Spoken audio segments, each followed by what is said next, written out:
আসসালামু আলাইকুম দর্শক, আজ আমি রান্না করব চিংড়ি মাছ দিয়ে লাউ। প্রথমে আমি চিংড়ি মাছ দিয়ে দিলাম, এরপরে হলুদ গুঁড়ো, কাঁচামরিচ, এখানে মরিচের গুঁড়োটা ব্যবহার করব না,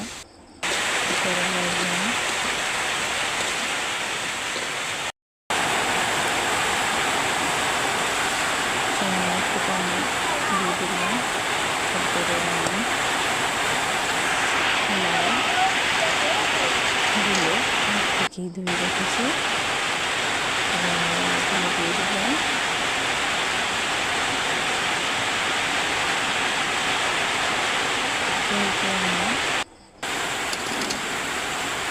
লাউগুলো কষিয়ে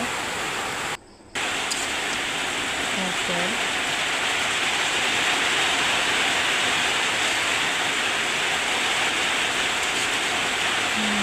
দিলাম কষিয়ে,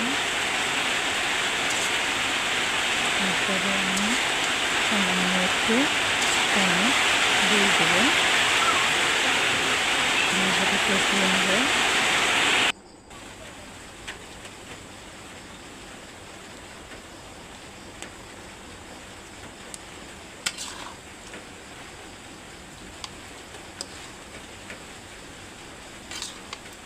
এতে আমি বোম্বাই মরিচটাও ব্যবহার করছি, এটা দিলে পরে ঘ্রাণটা অনেক ভালো হয়।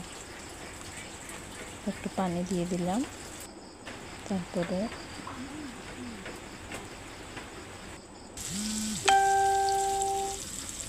আমি এটা বাহার দেওয়ার জন্য পেঁয়াজ রসুন কেটে আলাদা ভেজে নিচ্ছি।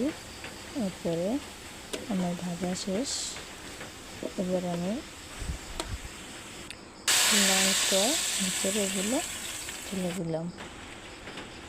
এবার আমি আর একটু কষিয়ে নেব।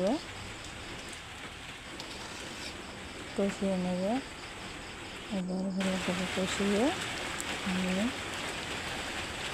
একটু ধনে পাতা দিয়ে দিলাম, তারপরে খেতে অনেক মজা হয়।